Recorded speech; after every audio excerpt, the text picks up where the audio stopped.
teacher told me off the academic team for having crawdads in my pocket. I said, yeah, well, it's more time for hoe digging, I reckon.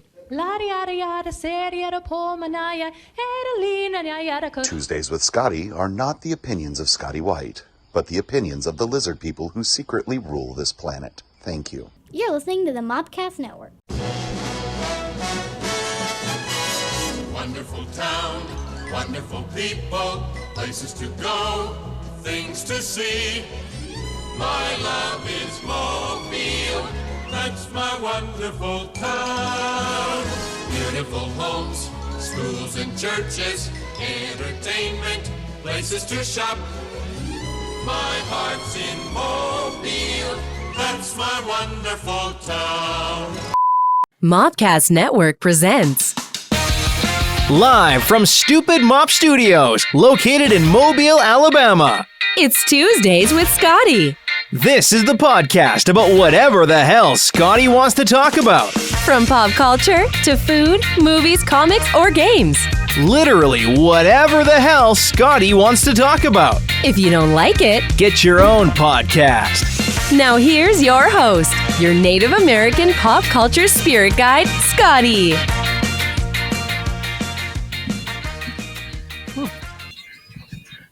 It's Tuesday! I'm Scotty, and this is Tuesday with Scotty with glasses. I don't know, I barely can see with him. I felt so bad for last week for not having Caleb on camera. Just sit up here with me. So we get all of Caleb. Oh boy. I'm an American pop culture spirit guide, Scotty. I'm joined by our producer, Caleb. Hey, everybody. And so it's Tuesday. We have a special guest this week. It's going to be Johnny Gwin, who... we talked a lot of fun stuff today. Yeah, so Johnny Gwin was fun. Unfortunately, there will not be a What If I Told You segment this episode. And I'll tell you why. I was swamped this week. And I started working on one. And I got about halfway through it. Mm-hmm. And then I started seeing who I could schedule to sit in on it. And I just couldn't. It didn't work out. So we'll do it in the future. We'll do it hopefully next episode. We'll have a What If I Told You. I have a couple of good ones lined up for that, so I'm excited. You can follow us on Facebook at facebook.com/Tuesdays with Scotty. You can listen to us on any fine podcast app. Wherever you listen to podcasts, that's where we're at. Please like, rate, and subscribe to us. And also on YouTube. We're on YouTube at mopcast.com/YouTube. No, wait, that was backwards. I had a dyslexic moment. My brain did not work. That was wrong. So let's try that again. All right, so it's youtube.com/Mopcast Network. Is it the sound for backup, right? Yeah. Or like a messed up Wookiee. Or Boss Nass. You so go Bombay. You so sweet away. That's all I know. Sounds like turkey. That's true. We did it very turkey-like. There's a couple of things I want to talk before we get Johnny Gwin. The first, I have another name for this segment, but I just thought it was too cruel. So I'm just going to call this the Dumb People File. And this week's Dumb People File, we have this lady who is doing something to her car. It looks like she's trying to reach through her window for something. Yeah, that's what she's doing. Yeah. And then that's a gas can. She has a gas can. And then she's setting a fire. Oh my God, she exploded. But she's okay. I scared Caleb with that, which was great. And also, but at least she's going back for the can. Right, she's going back for the can because that, or maybe looking for her eyebrows. Yeah. I really want to know the rest of this story. I feel like it's pretty. I feel like that we just viewed somebody trying to get fraud. Yes, or someone listened to the Carrie Underwood song before he cheats way too closely. It's like I drove my kid. I'm beyond driving the keys into his 4-wheel drive and slicing his tires. We're gonna blow I already did all that stuff and it didn't work. Right, so we're now going to blow up the car, and so. She's lucky to be alive. Yes. That blowback looked terrible. I bet she got a concussion out of that. That was an action movie blowback. Right. That's crazy. That's absolutely crazy. And I'm hoping it's not real, but it looks awfully real to me. So we'll keep it. I will keep the illusion as long the kayfabe on that. I own a toy store, and I sell toys, and sometimes I get toy videos and things. And one of the toy videos we got was from Hasbro a couple of weeks ago. And I wanted to mention it earlier, podcast. We just can't get to it. So last year, Hasbro created an Optimus Prime from Transformers that really moved, like he was remote controlled in a way where he would automatically transform from truck mode to robot, and he would do say things and move around. I'm Optimus Prime, and an Autobox roll out and all that stuff. All right, so this thing was $700 roughly. I probably went after tax and shipping. It's probably like $8 something. And so this year they brought out a trailer because the last year you only got the robot. Now Optimus Prime is a transfer truck, and so you get a trailer. Mm-hmm. For the big rig, you need that trailer to go. And so the trailer also automatically opens up and does crazy stuff. And rollers in it, his little wheel buddies in there, and it's you can operate it via your phone, and like the old R2-D2 did when the Force Awakens come out. Yeah, with R2 and BB. R2 and BB-8, yeah. And so it's like one of those. And so I'm like, oh, that's neat. That's $300 at least to go. So you have $1,000 toy. No, I was wrong. That is also $700. So $1,500 with tax, maybe close to $1,600 with tax and shipping. Who's buying this? God, that's a lot of money. Yeah. I mean, God love them. The ambition. And it's neat. I mean, if I had an extra, couple grand lying around, I would definitely get one of these bad boys. I remember when I thought Robo Sapien was expensive. Oh, look at Robo Sapien. I had a Robo Sapien. Did you have a Robo Sapien? I also had the dinosaur one. Oh, I don't remember the dinosaur one. Yeah, they created a dinosaur one, and that was fun. Now kids have it easy. They got a little app. I had the remote that came with. So when I was a kid, there was a I want to say Tyco put this out, but there was a toy called Robotics, and they were kind of part erector set or Lego set, part toy robot. Mm-hmm. You could run. It had mechanical moving parts, battery operated, but you put it together in different configurations and stuff. And there was a cartoon. They made a cartoon of it. I was just searching it, and it almost pulled up the cartoon. Yeah. But I specified toy. Right, but so I remember Robotics. Yeah, I got a couple of them right here on my laptop. Got a Desert Rover. Yeah. Don't know what that one's supposed to be. Looks like a plane. It looks like a plane.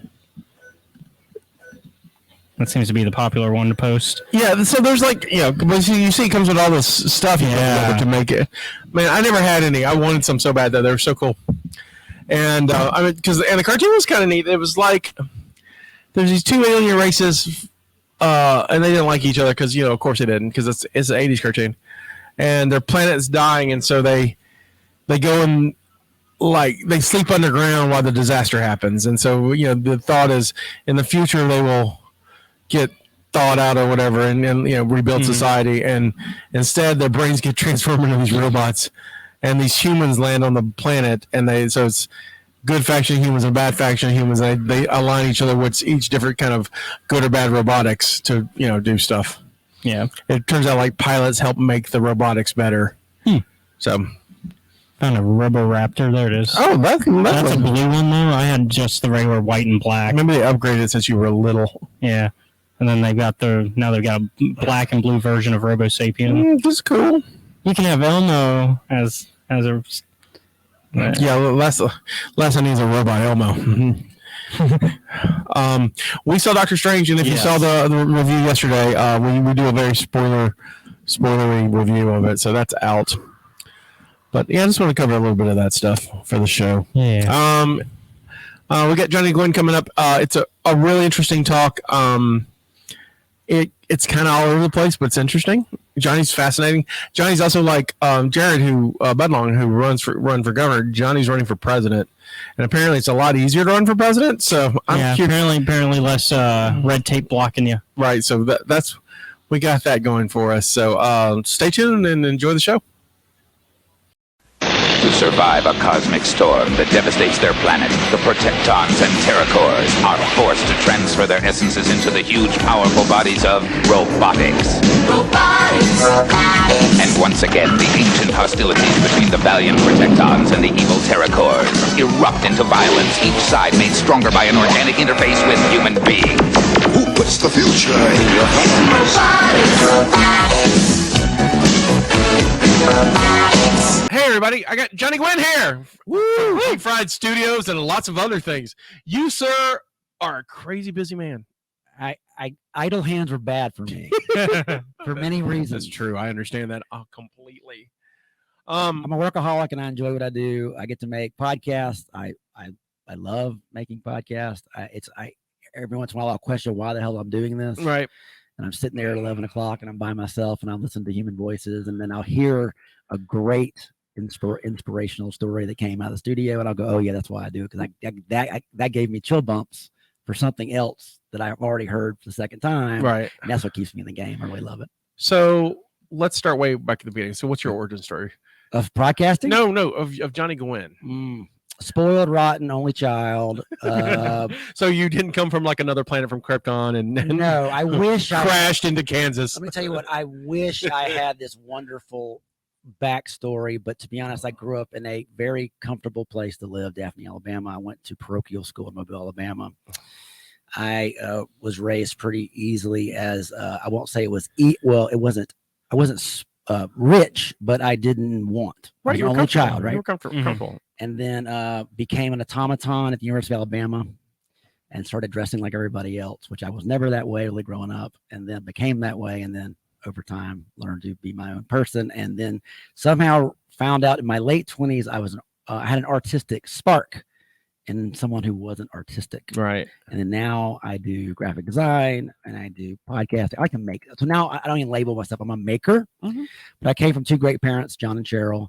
And I've met Cheryl, who put up with me, and I don't know how they didn't kill me growing up. I love your mom because every time when you were doing the Uncle Henry the live show, your mom would be there and she'd be like, "Oh, yeah, Scotty," and it was like very few people treat me like a celebrity, but your mom does for some reason. Well, you look, there's a circle in the city where I would say there are real entertainers here, and we got to do it on the Uncle Henry show that I got to produce. Oh yeah, I think you were a guest twice. Yeah, it was twice, but it was so great to see the power and the talent that are around us. And like I said, you are a machine. You're a content machine. You drop, and that's your content, where I am the kind of the man behind the curtain, the wizard behind the curtain, where everybody makes shows and gets to be on the mic, but I make the shows. I'm jealous of the fact that you get to be the face and the voice of the shows. No one else wants to do it, so I was like, well, I'm not going to just do it. But you're willing to do it, and you have a curious soul. That's a big thing. And I find people like you fascinating. Well, ditto, my friend. And so, that's why I wanted you on the show because, like I said, I mean, we've been friends for a few years, right? Which is weird because through circles, right? But I'm surprised. I'm surprised our circles didn't meet sooner. And so, there's a big age difference. Well, I mean, I'm 51. You're 51, so you're 7 years older than me. Well, that's not too bad. No, that's not too bad. I thought you were a lot younger than that. No, I'm 40. I'll be 45 this year. Okay. So, so still, like on the even periphery, it just never. Well, it was it was interesting, but however, when we collided, it was like a freight train, so it worked out.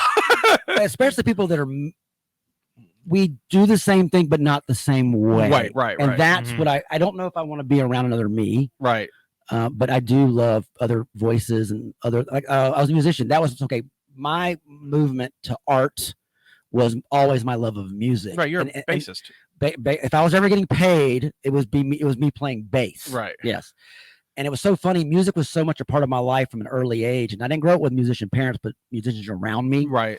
That I didn't think that music really was an art form. It was a thing. Like it was just like air around me. I knew, that sounds weird. No. But the idea was like, it wasn't that. Now an illustrator was different. Right. Because it was something that wasn't around me, and it almost like magic. Right. Where I watched friends of mine grow up that they actually became #1 hit making people. Right. So I remember my family are not music. My mother and father are not musicians. I wasn't either. And I'll tell you how I got into it in a minute, but there's a point in my life where I enjoyed music and mostly listening to, top 40 on WABB. Sure. That's what we had. That's what we had. So, and with our recorders taping, the crashes in top 9, or what was it? I forgot what it is.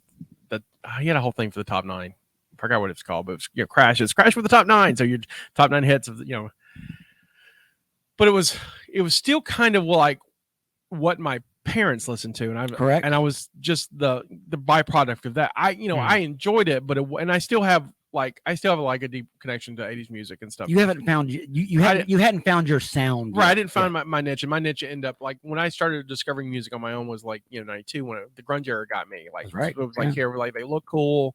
They have this weird, the big reset, right? Exactly, and I'm the product of this. I'm like it hits me like went from hair bands, right? Went from to plaid shirts and nasty ugly hair. So I mentioned this before on other shows, but my very first concert ever actually was in '92. In the spring of '92, was Paula Abdul and "Color Me Bad." Yeah, that was top 10 music. Right, absolutely. And the Scat Cat there, MC Scat absolutely, Cat? MC Scat Cat's there. MC Scat Cat, MC Scat Cat's there.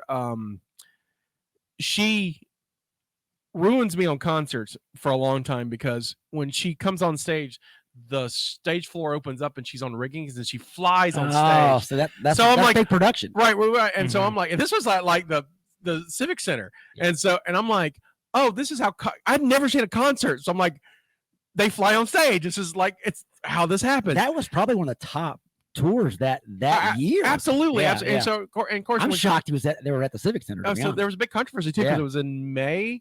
And so it was during graduation time. Normally they have graduation there. They'd be filled with 9,000 parents. Right. And so they had to kick them to the theater.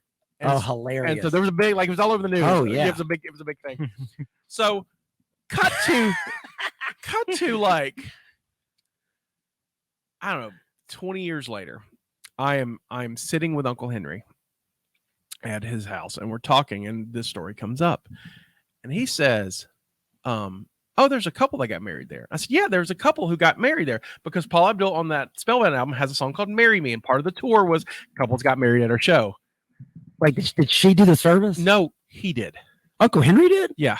What? Yes. Is he ordained like he got ordained Universal Life Church? Right. He got ordained in 92 to do this part of the radio promotion. And so he's the one doing it. That is a factoid nugget that Uncle Henry probably doesn't want people knowing. No, he's very proud of it. Here's the fun fact on top of that. The couple he keeps in touch with still together. That is awesome. I want to talk to them so bad. No lie. That is I would love to make a documentary on all Are they local? Yeah, they're local. Okay. I would love to do a documentary on them, but like the other Paul Abdul marriage families in the country, that would be so amazing. Oh yeah, can you imagine the train wrecks of some of the other? I know, right? I think it would be. But you'd have to pepper in the nice sweet one every. Right. Yeah, you'd have to make it work, but like, wouldn't that be fascinating? Look, 45 minutes, all you need. I have seen get Paula on there. She'd talk about it. Much smaller versions of that at bar concerts, and I can tell you none of those lasted, I think, through the night. Like it was some weird, but it was real stuff. It was it was real happen. It was not smart thing. Right. But so that's awesome, man. So that was your first concert. And I was in love with her because 92. How old were you? I'm 14. 14. Almost turning 15. I'm a freshman in high school, and I am 4'11". Wow. Paul Abdul's a shrimp. Yeah, I was shrimp. I went my growth spurt happened that summer. Hilarious. So I got off the bus a foot taller. Who's that guy? Right, and my voice had I became a man over the summer. I got pubes and everything. Right, exactly. It was I was very much Garth from Wayne's World, and so I got pubes. But like, so I step off the bus and I've got this, hello, I'm Scott. No one recognizes me. That kind of thing. So, and then over the next few years, I ended up in my final height at 6'2", but I was literally 4'11" to 5'11" in 3 months. It sucked. Yeah, that is, but man, I bet you your parents were like, dude, with the clothes with this kid. Luckily it was during the summer, so it was like shorts. So it was fine.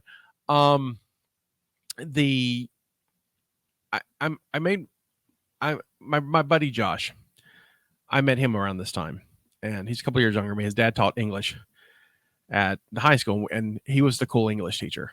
He's the one who was like, he was the first influence musically for me who wasn't my parents.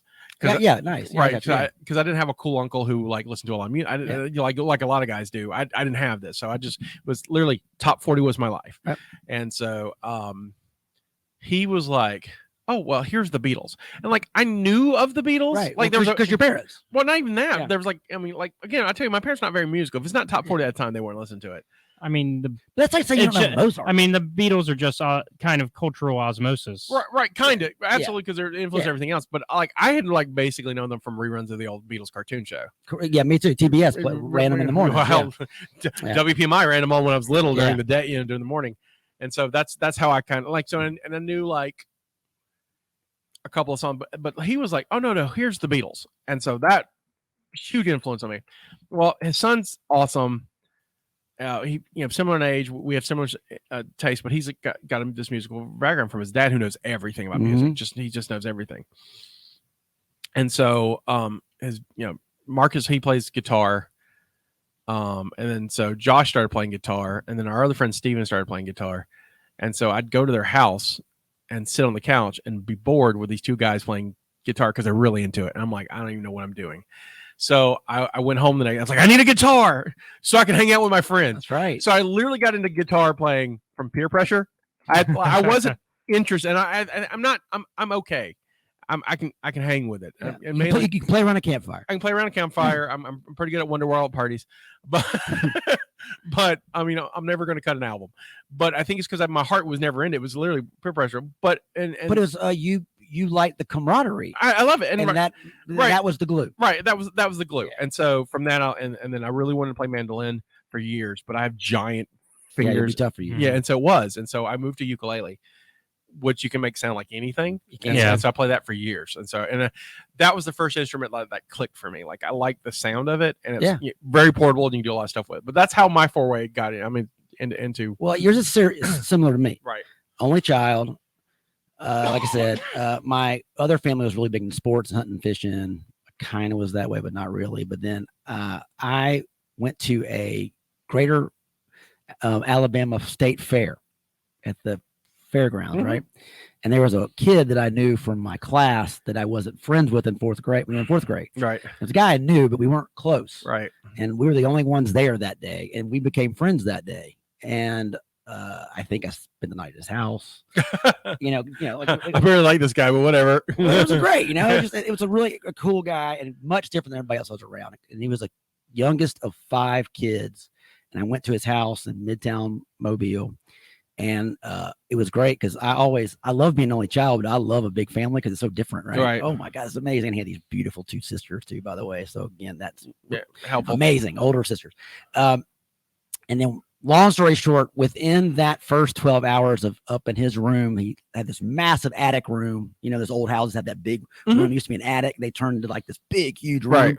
He's with his older brother, who is a freshman or sophomore at McGill-Tulane High School. Right. So he's already listening to REM and The Clash, right, and all that in 1983, right? So I went from the Eagles to the Sex Pistols in one jump. Oh, hell yeah. And it was so amazing to hear that for the first time, to hear, Anarchy in the UK. It was like, I didn't know if I hated it or loved it, right. And by the time that weekend was over, my parents thought I'd been like possessed by some demon because I was buying and bringing home all this weird stuff. Right. And at first my dad was a little freaked out by, early days of punk, right. Well, it's later days for punk, but it's early days for me. But it was kind of scary music. But I made that jump from, my parents and top 40 to this new college radio music and the punk rock scene. And it was a huge jump, but also major part of who I am today. So going back to the origin story, album covers and skateboarding, which I learned from my friend Jason Phillips, that was his name, and his family. And I just, by the way, I let their family adopt me, as in I just came over and stayed and never left. Right. So Wednesday through Sunday, I just stayed at their house all the way through my sophomore year of high school. And that's just what I did. Right. And then went home Sunday through Tuesday. Right. So the same situation for me and Josh. I became an honorary so Willis. And by the way, his parents didn't, the Phillips, wonderful. Right. Jason was the 5th baby. They didn't even notice if he was there or not. Right. You know, saying like it was like free range parenting, Right. you know. And so the whole thing was like, oh, Johnny's here, and they didn't know if I was there or not. It was Right. like, and I didn't cause a problem. Right. That was the thing. Yeah, you don't. But he was great. He's still one of my closest friends. We don't spend time together. Right. He's in the middle. Well, I shouldn't say all this stuff, but he's Yeah. all over the world. Right. And then we get to text every once in a while, and it's like we're 14-year-old kids in his same thing. and that room again, Same thing. listening to REM for the first time. I don't get to hang out with Josh as much as I like, but I mentioned this the other day to him, is that I don't remember the exact date, but I know it's this month that we met 29 years ago. Yeah. And I was like, next year's our 30th broversary. We need to go do something. And it's amazing how important like people don't have that 30-year person is. Oh yeah. And it's amazing how influential that relationship became with other friends of mine, because I truly met a free thinker that was 13 years old, right, and didn't give a crap about what people thought about him. Right. And that was not an act. That was true, and that's who he is today. Right. And when you meet somebody who, I will say, still worries about being validated all the time, a part of me, a very big part of me, is also Jason Phillips, that says, screw all those people. Do you like what you're doing, and do you like it? And that's all that matters. And I met that kid at 13 years old, and that's what I think what scared my parents a little bit. Right. Yeah. For me, Josh is and was, especially back then, was this. He inherited this music gene. He's very, very, very talented guitar player, and it was just a sheer joy to just be a part of this.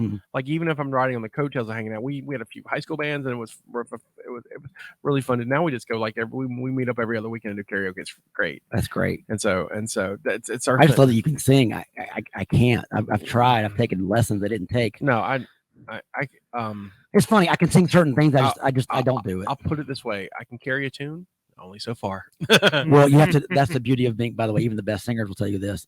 I can sing what I should be singing. Right. Is the thing. You have to learn. That's karaoke. I sing what I want. It doesn't matter.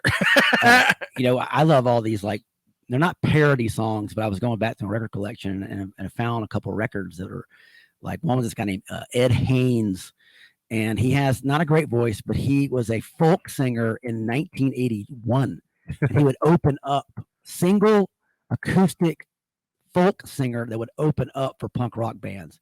Do you know how hard that would have been to do? Absolutely. But again, talk about punk rock. Imagine going out and seeing Woody Guthrie type songs in front of a skinhead crowd waiting to hear The Damned, right? Or Alien Sex Fiend or whatever it is, or that's actually not a punk rock band, but the Vomit Spots, right?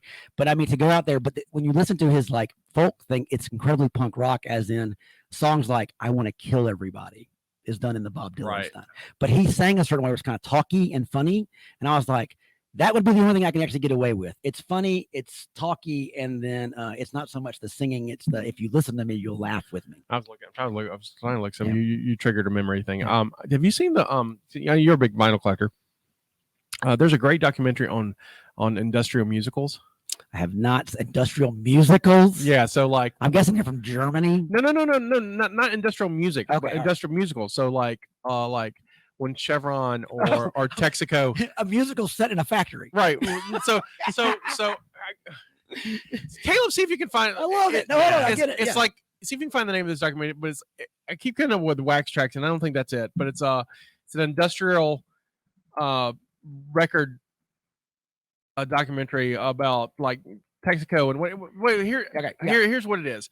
There's a record collection of these in the 50s until like the Walmart was doing them into the 90s when they would do their big corporate retreat.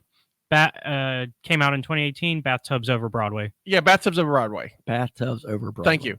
And so it's these corporate retreats would do like full-scale musicals about their products and they had the money to do it too. right so it's like Texaco and Maytag and I get it. So they create like a 20-minute vignette to do at their annual meeting, right? And then they Andrew Lloyd Webber might have scored, right. All these people, and so this guy he is in love with this stuff. He discovered his own record. That is super niche-y. Wow. Right, and so then his whole documentary is like he's tracking down the people who made them and what's up with it, and so. I'll send it to you because it is like that's like the ultimate sellout of it. Right. It's just so which I'm all for. I'm a capitalist. But it was like it's a lot of these guys like who are starting their careers. Yeah, and they're gotta get making started somewhere. but they're making like bank because those corporate jobs they'll throw money at. They don't care. We talked about stand-up comedians before we started. Right? Yeah. You want to look at what they pay those stand-up comedians to come. Oh, it is like $300,000 to do a 20-minute set. Absolutely. Yeah. So it's that kind of money, adjusted for inflation, but for those they paid for my year, and so that's why they did. Right, I could do all the cool projects by doing this one thing, this one lane thing by Texaco, and so it's a. So I'll have to find it for you. So do you have any of these records? I don't. I didn't ever heard it. I found the documentary, and I was like, "Oh, I bet these are Holy Grail records." Oh, they're absolutely. Yeah. And so, wow. Yeah, I'll send you. You'll get a kick out of it. So you learn something new every day. I know, right? I know. So I thought that was fun. I'm gonna have to ask that at my people in the record shops. Hey, I'm looking for these annual report like Broadway shows that were made for Texaco and Chevrolet. Right. That were recorded and put on wax. Right. Yeah. Right. Someone actually put it on. And they're like on vinyl. And a lot of them are like in the National Archives. Like what years were these? You said 2018 for the documentary. Yeah, but what were these events? Like from the 50s on to, like I said, Walmart did it up until the 90s. Yeah. And now they're doing them again. The description said for the documentary mentioned until the 70s, but like you said, certain companies kept going. Like Walmart, they show video of like Walmart doing it in the 90s. Yeah. Like, I'm your salesperson, and this is where singing about sexual harassment. Sexual harassment panda. Right. So that it totally makes I'm a graphic designer by trade, as you know. That's my job for years, 20 years, and corporations would do these amazing, like one of the dream jobs you would get at the bigger design studios was you would take, like, let's say the Rand Corporation, right? Or IBM would show up and say, we're doing our annual report and we want you to come up with this annual report. And they would have like $1 million budget. And this annual report would have all the financials in it, but they want to wrap it around something that was beautiful. Right. And like you'd make this, like maybe you're making a fake cowboy, like a Western book, right, with all this stuff in it, and you would get to work with, because the budgets were crazy. Right, those don't exist anymore because no one operates like that. Right. Anymore. So you would take that, and then they would do as part of that budget. Right. We made, like, we want a cowboy musical to go along with it. Of Oklahoma. It's called Cheverona. Right. We want to tie this in, so that's. And so you send these sales guys or managers and stuff to wear the corporate retreat, and then suddenly you have to sit through this 30-minute Broadway style. I would like to know in the record shop what that classification that would be under. I think it's like industrial musical. I think that's what they call it. It makes sense. I get it now. It's like because it's like pay to play kind of thing, but in the industrial sector. It's so funny. It's usually like in the weird stuff section. Well, and I used to do that at comic book shops when I would go in and say, "Hey, where's the box if you don't know where to put it?" Right. Because I always loved those weird. Right. There's always these weird autobiographies. And I go again. I got to where I was going to comic book shops, and I had so much ridiculous comics like that. I was never. It was not even collecting at that point. It was just hoarding. Mm-hmm. And then I got to a point where I said I can't buy any more comic books because I'm just sitting on too much. It's a waste of money, in my opinion. It's just an addiction. And then I made a change to be able to still go to comic book shops. It's like I can buy for other people. Right. And that's what I did. I would go to that weird box, and that's where I found the unauthorized rock and roll comics. Oh yeah, those are great. Which again, people who don't give a crap about comic books, friends of mine that love Led Zeppelin, they go nuts when I framed that Led Zeppelin book. Oh, yeah. And it's on their wall. And I was like, dude, that's how you get people into like weird or niche subcultures, is give them something they're already into of the subject matter. Yeah, the other weird way, Marvel's real bad about this too. They'll do the movie tie-in book. So the movie tie-in book, yes. Right. So you'd get the comic book adaptation of the movie, and like my favorite, I have it over there somewhere, but 2010, the year we made contact, they made Marvel does a comic book version of it. Wait, what movie is this? 2010. The year 2010. I'm sorry. Yes. The year we made contact. Oh, so wow. The Peter Hyams sequel to 2001, which I love. I love that movie. That's the big baby on the poster. It's got the Star Child. Yeah. That movie's weird. I think it's got the guy from Jaws is the main dude. Yeah, it's Roy Scheider. Roy Scheider. Roy Scheider's in it. It's got John Lithgow's in it. Helen Mirren's in it. A young Helen Mirren, right? As a Russian pilot, of course. I need to go back and watch that movie to see what they thought 2010 would look like, because 2001 looks nothing like the world. 2010 does not look anything like no. Oh man, yeah. Where's our life in outer space? Right. Also, the Jupiter didn't turn into a sun. I was kind of disappointed. Wow, that's that's the end of that movie. You get us because also in 2010 the Soviets are still around. And so it's a big Cold War era movie, right? Of course, because in the 80s, we never thought the Cold War would end, and so maybe it's starting back. Probably Putin really wants. Let's just back. hope it's just a Cold War, right? And so, so the whole big thing is to make peace. The universe makes the Jupiter second sun and offer 4 moons as different planets so you can live on. Oh, fantastic! And so that's the utopia society from all the strife, and then. Then there's 2 more books after that too. They did. Clark wrote.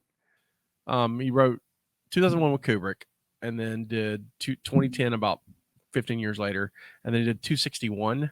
260. I didn't know about this one. All right, so here's the plot. 261. So see, it's my show. I can talk about whatever I want to talk about. So obscure. No, it's not actually not. It's not anything obscure. 2001 was freaking huge. I'm sorry. So at the end of 2010. Jupiter becomes the sun they named Lucifer. That's not. Oh wow! Yeah, Lightbringer. Okay. Lightbringer. That's like that Clark was being clever. The Morning Star. And so they do. Excuse me. They do Europa, Io, Ganymede, and one other becomes a planet you can live on. Except you can't. No one can land. Like there's a warning that you don't land on Europa because the monoliths are creating new life forms there. And so everybody's been watching. Europa develop, and then the story is, well, what if you accidentally crash on Europa and all the bad stuff that happens because you've been warned not to do it and then you do it anyway. Yep. So that's a whole big, and it becomes like almost like the gods must be crazy. 3001 is the last book, and it's Frank Poole, the guy who gets blown out of the airlock in the first one. They find him and they thaw him out.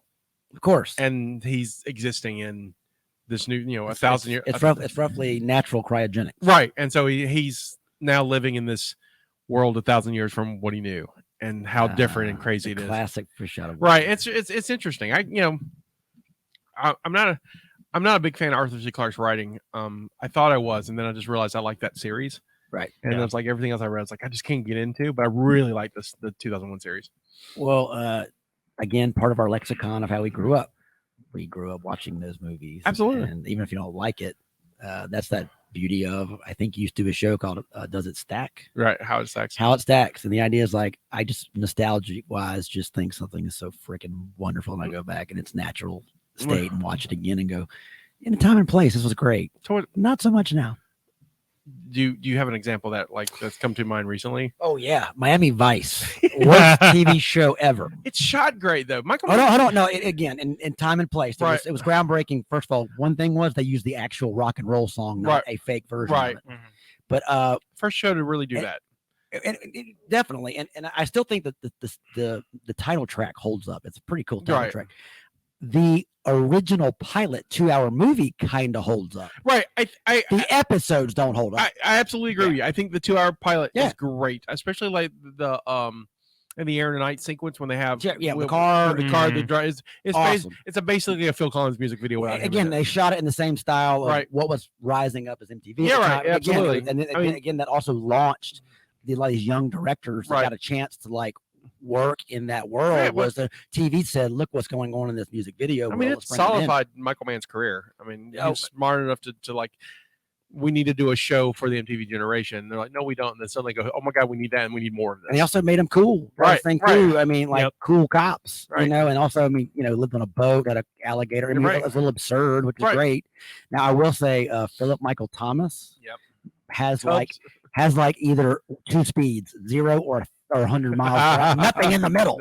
And I was like, how that guy had a career, I have no idea. But hey, look, it works. What works, it works. But again, that's one of those things of like, wow, I love this show growing up. Tried to watch it. I got 3.5 episodes in and had to like pull the plug. So for me, and as recent as this week, I'm a big fan of Tubi. Oh yeah. I started with Sling, and now I'm into Tubi. Right. And, yeah. And this is how I describe Tubi to everyone who don't have Tubi yet. I'm like, everyone, it's free. Everyone should get it. Sure. Netflix is the Blockbuster Hollywood Video. Tubi is that dingy, dark mom and pop video store downtown that's kind of that had the porn section. Right. But not even that, but it's kind of sketchy. It's like by a Chinese restaurant and a tattoo parlor, and like your parents like, I know you really want this movie, but I don't know if it's safe to go down here. Right, exactly. Like Batman's parents died around the corner from here. That's Tubi, and it's just full of all this just nostalgia bomb and junk so you can't find anywhere.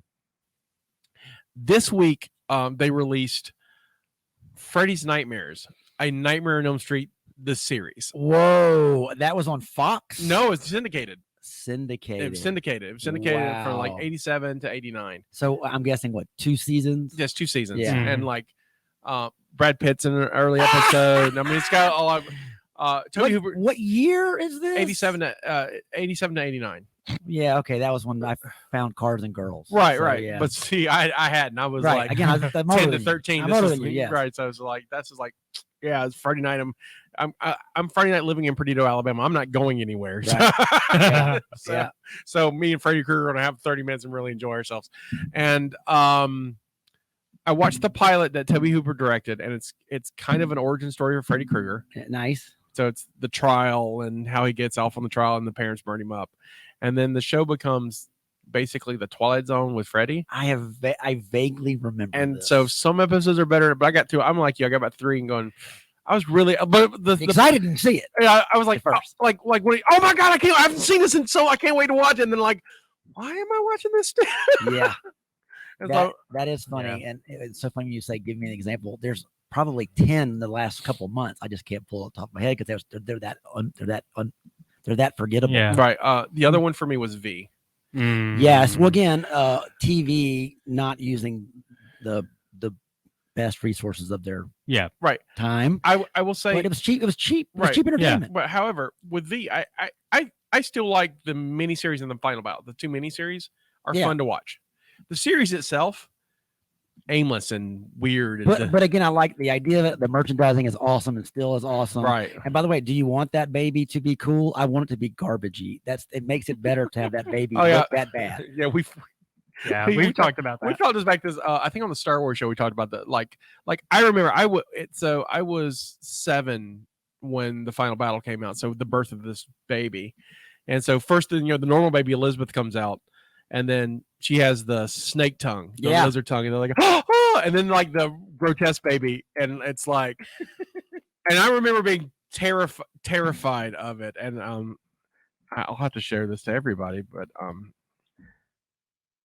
Did you record yourself? No, this was seeing it for the first time. No, that would have been amazing. I will tell you something that does hold up with a time. It was movies around that time period. Oh yeah. When American Werewolf in London, when he becomes that werewolf, was before CGI, right? Right. I just saw that recently, and it looks really, it's real. really, really good. Yeah. We did terrifying. We did it on the podcast. That was one of the live episodes. Yeah, one of the live episodes. We did a couple years back, but yeah. No, I was scared of this. Oh yeah. But again, look at that face. Right. Yeah. That's a hand puppet.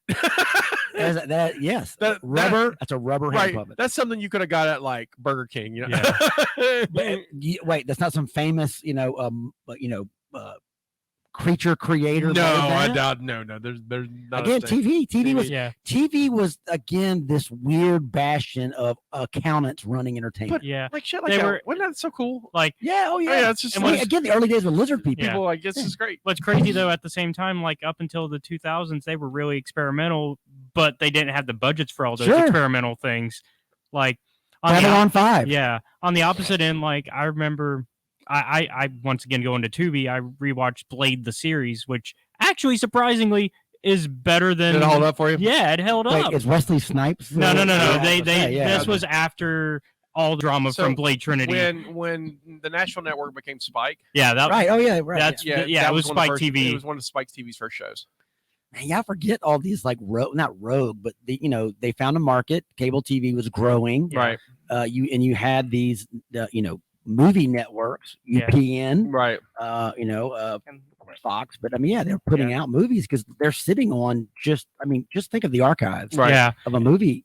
I mean, think of all the pilots that didn't even make certain things you could go back and relook at. Right. That'd be fun, actually. Yeah. To know you had your own network, you weren't selling it to ABC, NBC, CBS, Mm-hmm. and say, wait, we could actually like make this into something pretty, again, which changed network TV over time, which the internet changed everything else. But we get Star Trek the Motion Picture because Paramount wanted to start a fourth network.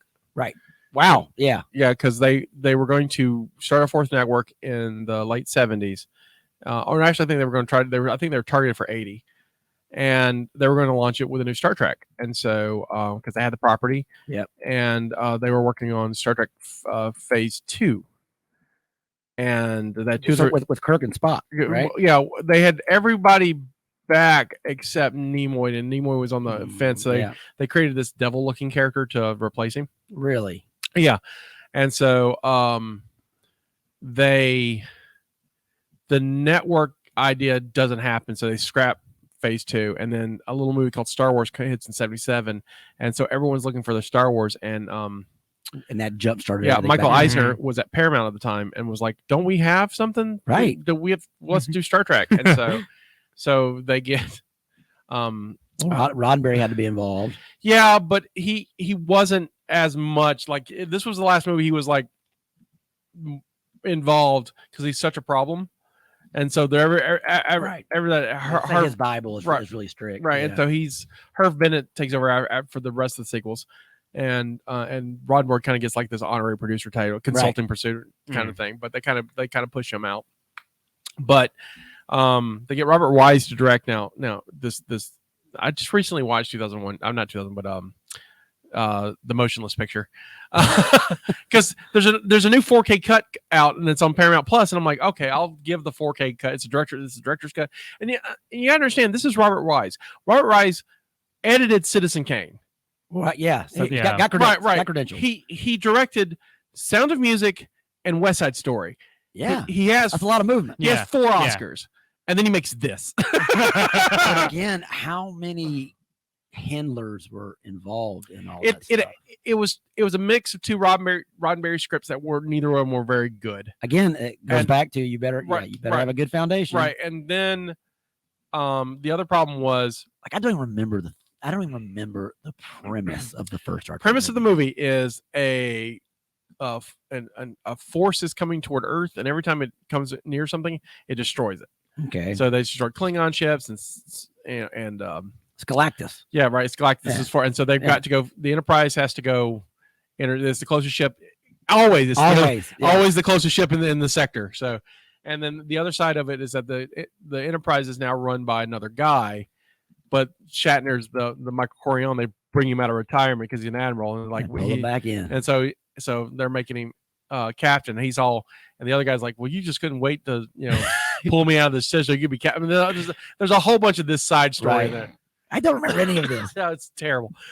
So I guess to me, it's also they're wearing pajamas, like the uniforms are pajamas. They're basically jammies, and the best part though is when McCoy beams onto the ship because of course he's getting all his old crew back, and so McCoy they need a medical officer because their last medical officer actually died in a transporter accident that they show you.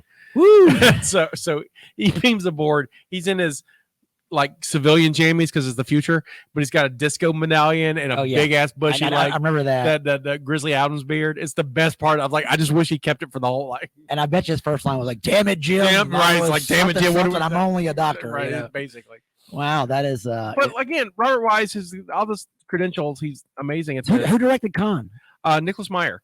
Okay, so Nicholas Meyer comes in, and Nicholas Meyer has no idea about Star Trek. He knew it was a show, but never watched great. It. That's great. So he binged it. Paramount gave him all the tapes, and he watched them. And after they figured out they were going to do the Khan story, he knew what he wanted to do because he was a big Horatio Hornblower. Right. Right. Yeah. And suddenly he's like, all right, so it's a ship movie. It's 2 ships. Which D&T or somebody did a pretty good reboot of that. Right. But so it's like it's a ship movie. So we're just gonna do a because I love ships, and so we're doing a ship movie. And so it suddenly becomes it's space, so it's a submarine movie. And so what I like about Khan is that the hero and the villain are never in the same room together in the entire film. Oh, that's I've never realized that. Right, they're on each other's bridge. That's great. They're never together. And there's never like a classic Kirk and then Gorn fight. Right, no double hand fisted thing. Yeah. Wow. Holy moly. Yeah. Man. And then a lot of that carried over into the Next Generation stuff. Yeah. Roddenberry kind of got back control in '86 when they started doing Next Generation, so he took over. Yeah, I saw the documentary on this. All the writers were like, "Dude, he doesn't want any no conflict." Right. Stuff. He's like, he's like, it's all peaceful. They've evolved into like these perfect, citizens, and he's like, "Yeah, but we have to have conflict." Yeah, right. There's no show. There's no show. You can't have a story without conflict. Right. You got to have something. And so he fought it the entire time to his death. He was not. But I get that again. I mean, it's so funny because I watch. I have TV on in the background when I'm working at my house. Oh yeah. And it's never anything. It's something that like BBC America on Sling. I think there's 2 days where it's nothing but non-stop TV Star Trek. Yeah, it's just on. Yeah, my dad watches and it's just on BBC America because they just rerun a bunch of Star Trek Next Generation. And they'll do these awesome things where like it's thematic days. They'll do a theme where it's all data heavy shows. Right. Or all like the worst ones are the Troy, the Counselor Troy shows are boring. They're so boring. But how do we get on Star Trek? No, again, that's how the show works. Isn't it great? From 2001 to Star Trek. Isn't it great just to have a buddy just bullshit about whatever you want? That's my brain. Our brain works that way. Right. That's why it's fun. It's stream of consciousness. It's the big fun house with many rooms. Mm-hmm. Yeah, it's where I find myself. And some of them I join, some of them do not. But back to Star Trek 1, the Star Trek 1 has the hugest budget of all the Star Trek films, and the reason why is because there's two. One, Paramount rolled in all the production and pre-production for Phase 2 that never got into. So it was sitting in escrow, right? So they rolled it over, and also, Star Trek 1 has these amazing sets. These, the V'ger sets, amazing and stuff. They hired there's two people at the time in the business who does it. And I can't think of the name off the top of my head, but the one guy was like, he did all the miniature design for 2001. And the other guy was the guy who did all the miniature design for Star Wars. That's who you got in the business. Wow. Was that pre-Industrial Light and Magic? ILM was still around. Okay. And so, you got either one of those two guys to do your big sci-fi film. No lie. But they were both booked. Oh, okay. I see. Okay. And so they hired a company who they were best known for a 70s ad where they made a pair of Levi jeans walk on its own. I got you. So they were the rogue, right? The outsiders, but they were available and they had some clout with this making this jeans walk. And then there's like, well, here's a year of we're going to be shooting for 6 months. You have a year of production, and we'll meet up when we're done. And so that's what they did. And they're like, yeah, we haven't done much. We're not. Yeah, we do 30-second commercials. Right. And so they couldn't handle it. So the date had to get pushed, which pissed off Paramount. But then they got the guy who did 2001 and the guy who did Star Wars. And then they got everyone who could be available. And it suddenly became a 3-month, 24-hour rotation to make the special effects work. So that was like 77? No. So this would have been 78 when they did the production, and it came out in 79. My goodness. But they were just like, I was like, holy crap, we were supposed to have this movie. I'm pretty sure I saw it in the theaters, but I was 8. I saw my first one was Khan. I saw Khan because the poster looked so cool. Like there's something about like there's Khan's on the poster, but he's in the desert gear with the weird visor. Yeah. And something like I was little, so that's 82. So I'm getting an Indiana Jones look to that poster. Right, kind of. Yeah. And so so I'm like, I'm 5 and see it like in the Mobile Press Register ad or something for it, and just like I need to see this movie, and so Mom took me. So that's also the Fantasy Island guy. Oh yes, Ricardo Montalban. Which, by the way, was Fantasy Island still on in 1978? Yeah, absolutely. I don't remember that either. Yeah, absolutely. I don't remember when it ended. Yeah, we talked about Fantasy Island recently too. I will tell you, until I was probably 13, there was an episode of Fantasy Island where it was like probably a Halloween special. Mm-hmm. And there was this is pre-Poltergeist. Mm-hmm. There was a woman who stayed in this house where a freaking doll came to life. It was a clown. Right. That thing haunted me for at least 5 years of my childhood. I can from a TV show I should not have been watching. Absolutely. And again, I saw it probably a year ago, and it's so not scary. But when you're 7, right, frightening as hell. So when I was small, I horror films scared me, but and I would like have the nightmare and sleep in mom and dad's room for like a night, but I didn't have the trauma of it because I watched horror films from a young age. Like I shouldn't have been watching horror, but like I saw Dawn of the Dead at 6. And like, but that's so cartoonish. Yeah, but I'm still 6, and I the reality there's you have a weird fuzzy thing about reality. So it's like your brain is not fully formed, right? And you're just like, this is kind of a documentary, right? This really happened, right? This is happening now, or this. It's in black and white. Black and white. Was that after World War II? No. This is Dawn. So this is the first color one. This is the one in the mall. And so so things, I watch things that, like I said, that stuff didn't bother me as much, but I'm a little soft-hearted about stuff. Like, I remember in daycare crying my eyes out over a Beetle Bailey cartoon show where Beetle gets in trouble for something he didn't do. So sensitive. Right. I'm that You're kid. Caring, I was empathetic for child. That's wonderful. Right. For that. You're not autistic. That's what you are. Right. So I'm just very empathetic to Beetle. I was like, why are you? I remember. I have this weird thing about memory. I can remember lots of times, like stuff most people just tend to forget as they grow. But I remember crying my eyes out over a Beetle Bailey cartoon and trying to articulate why I was sad. That little Scotty, he's really sensitive. It's like, what's wrong? They couldn't figure it because I was like the TV. And what's about the TV? I couldn't articulate what. Should we call about maybe checking with his parents? Something is weird here. But that being said, back to Fantasy Island, the reason why we got it. So that stuff would never scare me. But there's an episode where a guy gets so mad he doesn't want the wish, and so they revoke his wish. And okay. And there's a whole thing about it, and I felt so bad for that guy, and was just like, I carry the weight of that guy's pain for some damn reason. Now it's like we're in a therapy session. Right? Exactly. Don't know why. TV raised me. Really did. Yeah, me too. Latchkey kid. Yeah, and I was an only child, and my parents were workaholics, and TV in my room with a VCR by the time I could get one. Right. So, and I was raised on that too. I was an only child during the years that it counted. Right. So you had a baby brother, baby sister. Yeah, I had a baby brother. My parents had a son when I was 11. Oh yeah, definitely. Yeah. So the years, the whole generation. The whole right. So I love my brother, but we're not close because we're 11 years apart. You're the cool uncle. Right. So basically. And so I during those formal years I'm a latchkey kid. And so and also again living in small town Alabama, like I was in Daphne in the middle of Lake Forest. It took me 40 minutes to get out of the neighborhood, right? So I didn't go a whole lot of places, right? And of course also I don't know if you've been to Perdido, there's nothing there. Well, at the time and that time in Daphne there was a Gapers up the street, right? But we didn't have that. So I literally live across my dad's house. Still there is literally. Where's Perdido? Is it Perdido, Alabama? Perdido, Alabama, and so it's between Atmore and Bay Minette. Okay, yeah, okay, yes. There's a winery there. Oh yeah, they make muscadine wine. Scuppernong. Yeah. Scuppernong wine. The owner just passed away. I've actually had it. Yeah. I went to an Alabama makers thing, and that was one of the winery. They do rums and stuff now, and so we grow things here. Yeah, we do.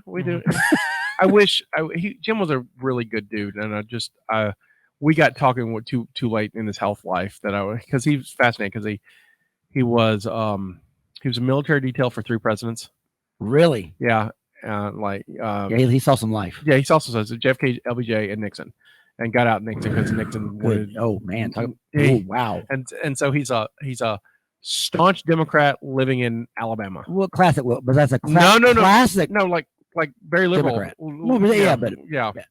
Well, JFK Democrat would be a moderate. Right. But he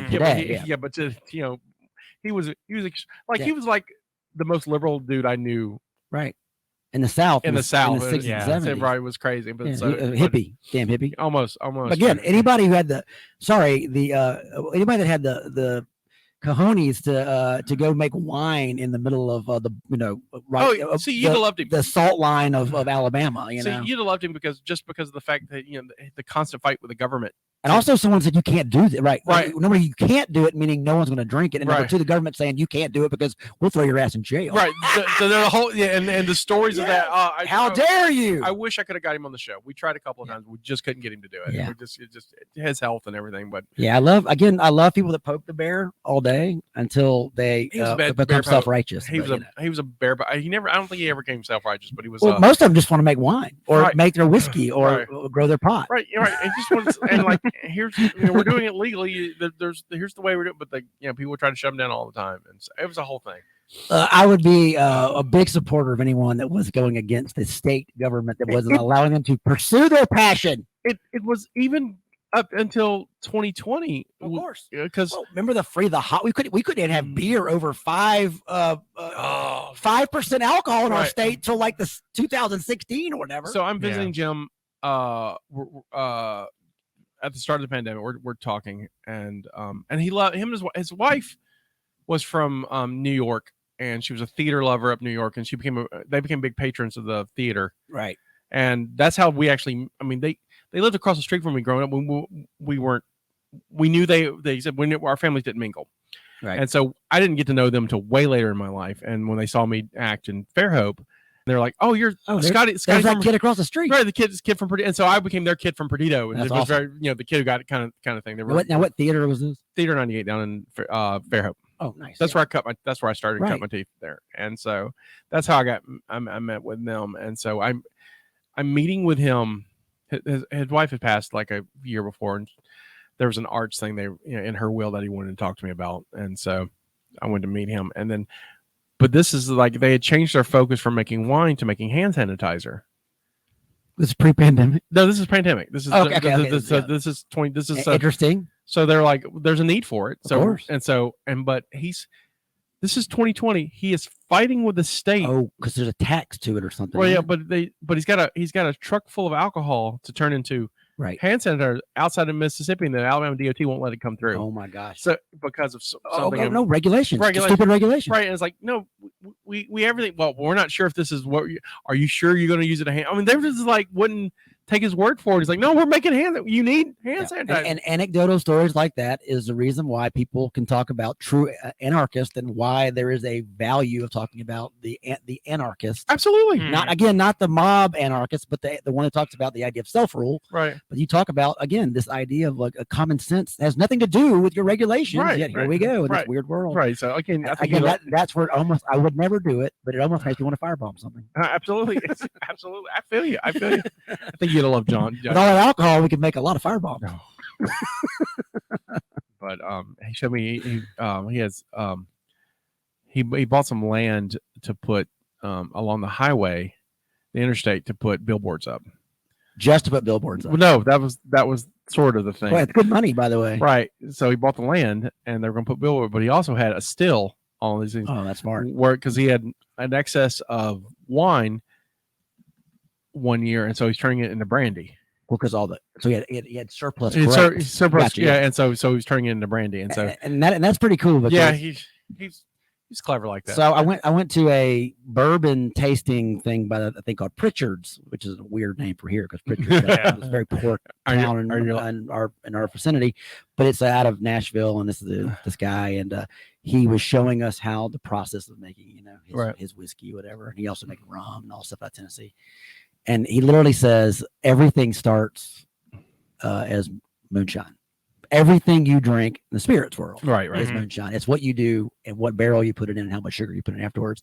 And it hit me. I was like, oh, I can take grapes. I can take potatoes. I can take sugar cane. All of it makes white lightning. And it's what you do afterwards. This makes it cool. So yeah, I love stuff. And again, sitting in those areas like Perdido, Alabama, between Atmore and wherever you are, I mean, it's fertile land, right. That we could literally almost grow almost anything, and the idea of not using it to grow it, that should be against the law. Absolutely, because you're wasting those great resources. Absolutely, right, absolutely. Well, that's I'm running for governor, and no, I'm kidding, I'm not. I'm running for president actually. 2024.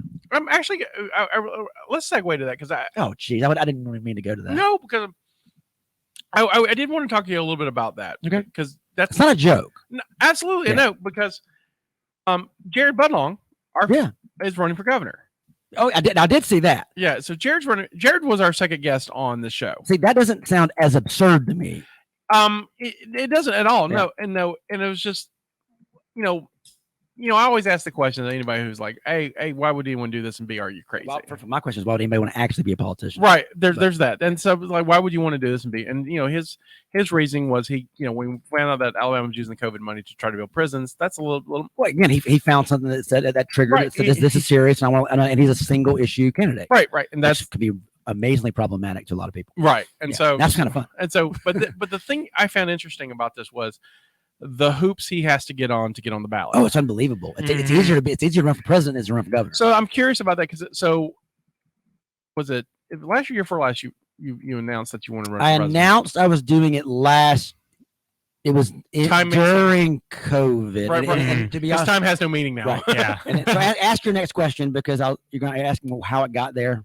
How I got there? No, well, not how you got there, but the hoops that you had to drink because I screwed up the first time, so I've got to redo it. So Okay. you go to it's ridiculous how easy it is to do. So you go to this roughly the FEC Federal Election Commission website. I think it's fec.gov. You go to Form 1A and you fill out your name and your address, and you do have to put your social security number in there. Right. And then you get a number, right? And that's Form 1A. You have 10 days to do 1B. I didn't read that part. Right. 1B is the formation of your committee, meaning you now have to roughly have an attorney who is going to be in charge of your campaign and who is going to do the bookkeeping. Well, I asked some people and not everybody was real willing for me to put their name on that thing yet. So I didn't fill out 1B in time because I wasn't just going to put random names down. But I'm just have to redo it. And it takes about 8 minutes. Right. But you have to have permission to those people to do it. So. Right, absolutely. I mean, But governor, okay, that's just to be, and roughly in a national election, there's about 2,000 people that are on the directory for running on the Federal Election Commission. Right. Now, you won't see them on the ballot mostly, but there are up to 2,000 people. So Jared's trying to get on the ballot. And so now, I don't know what you have to do for governor, but it's going to be a lot of signatures. Right. It is. And it is. And I'd have to do that too, but I only have to have 5,000 in the state, which I could literally do on probably Facebook. Right. He has to have like 25% of the electorate in the state. It's again that they're doing it to keep out. Absolutely. That's why. They don't want the person who is the issues person. Right. Because the parties run the whole system. So the whole thing was stacked against him. And then, he's got some grassroots people helping him. Sure. It's not just him. And he better not take a single dollar of money because that's how they get you. Because you have to have somebody who is reporting every 30 days. Right. And so I don't know how big his campaign or whatever is, but I know he's got grassroots people helping him get signatures. And then it was funny because when he was talking to us, there's a statute on the books that would allow digital signatures, and they were like, no, you can't do digital signatures. But even though it's in the law. Right. And so he had to provide them the law. No, totally. Where does it say that? Well, 0.732 of your own legal code. So he provided, and now he can do digital signatures. Yeah. So, but someone didn't even know that was even there. Right. Literally. Exactly. That's what it is. Again, that's what drives me crazy. Like you are the law abiding, right? Like you are the judge, jury, and executioner. Right. You should be well versed in this stuff. Right. Again, but that's why they make that the law as voluminous as it can. Yeah. But yeah, the state stuff is it's all crazy in this state anyway. But I mean, the idea of like someone asked me on a recent podcast why I did it, and I got in this ridiculous long conversation. But my new answer is because I can. Right. That's the fun part because I live in a country where I can just put my name to things. Well, I always like when it's an experience. When you announced on Uncle Henry's show that you were going to, I always thought that your thing was because you could do it, and it's also a marketing thing too. There's part of that too, but I've already been on like 5 podcasts that are much bigger than mine because I did this. Right. You know? And there's that. Maybe that's what I should run for president. Oh man, we can get into a squabble because we're local and how dare you? Start throwing like mud at each other. It's like not even mud. Right, you know? right. That'd be fun. But just make it like WWE. It'd be great. Politics is professional wrestling. Very much. If it's not that model, I don't know what it is anymore. But James Altucher is this guy that has the James Altucher show. He has this great new book called Skip the Line. By the way, it's absolutely fantastic book. And on his podcast, he encouraged his listeners to experiment with new things. And one of the experiments that he wanted you to experiment was run for the president, because you're going to learn something you didn't learn before. And I will tell you, the hardest thing I ever had to do was sit down and write down my platform. What do I actually think and believe about some major policy, and how can I explain it to someone to say what my position is and how can it be persuasive? That is not easy to do. First, I'm just sitting down saying what I actually believe. It's hard to do. Right. Yeah. I'm not soundbite stuff, not even like conservative or liberal or whatever. It's, actual freaking things. Right. And then you got to look at it, goes like, all right. Because especially if it's me, because, if you listen to this podcast, I believe some crazy shit. And so that are not really acceptable by lots of things. And that's called being an individual. Right. Like my biggest thing is I think drugs should be legal. Of course. I agree. Because we're losing this battle. We're on drugs. We've lost. Right. We've lost this battle. Really. And so the best way to stop cartels and help Mexico is just legalize it. Again, when something doesn't work, disrupt what's already there. Right. And power structures are the problem. Right. Yep. Disrupt power structures. Right. Yeah. Trust me. Look, logic. but when the minute you say the idea, but that's very much a libertarian point of view. It's been that way for quite a while. Yeah, but which I'm not. I'm a lowercase libertarian, not an uppercase libertarian. Right. But when someone throws out in there, let's just say on your website, you can write your whole thing about legalization of drugs. Right. But if someone sees on your bullet point, that is an easy way to attack without knowing what the end game is. Hence the problem with that's why it's hard to do anything, because who's got time to read a 4-page white paper on why the legalization of drugs is actually the most common sense thing we could actually do. Absolutely. But again, that's the world. Look, I mean, we're kind of dealing with that right now with the, I forget the term, but like the safe home projects where they want to allow people to take drugs safely and legally, no matter what kind of drugs, but because people are like, oh, we're giving them drugs, we shouldn't be doing that. But then it gets an idea. My issue is spending taxpayer money on it. Private is one thing. Again, I'm not saying I understand what you're saying, but the idea, then you get in the nuance of the funding of it. And usually what I come down is funding. And I'm not a collectivist. I'm an individualist. And one of the things that's great about being an individualist is the bad things too is it's hard for me to have simple conversations, because when you're an individualist, we have to look at all the parts of it. And so we can't have these quick conversations. We have to have a 3-hour conversation. Right. Or maybe one topic. Right. Yeah. And who's got time for that? No one's got time for that. But hence, we do. I mean, if you want I can break it up in a bunch of shows. So one of the first things I do is sit down, and I try to, by starting out by doing policy. You can't start out by doing policy. It's way too problematic. You can't get locked in the idea of what do I think about a border or an open border. You need to get into bigger things to going, what are my actual beliefs and what do I have faith in? And my thing was the individual. I believe in the individual. I believe in free markets, a true free market, not the one that we have now. A true free market. I believe in tolerance, meaning I don't believe in the idea I have to love everybody, but I can put up your shit. That's it. Peacefully put up your shit. Yeah. The other one is peace. I don't want to go to war. We've had so many bad wars for the last 50 fucking years. Right. And I don't want to ever fucking have them again. Pretty much been in war most of our lifetime. And roughly I keep to those 4 things the most. And limited government. My whole deal is I don't like a lot of bureaucracy, and I don't like a lot of layers. Hence, there's my 5 big things. And then I start going to this world of and I know it's getting boring as hell. No. I think it's fascinating. This thing of property rights. Right. Once I read Murray Rothbard's Anatomy of the State, I understood the idea of that how property rights affects everything in our lives, and the idea of how we look at property. And the other thing is the non-aggression principle. The non-aggression principle is I will never, ever be violent towards you in an aggressive manner to start it out. I am only self-defense only. I won't agree. I won't aggress upon you. I will not steal from you. I won't do anything of your private property.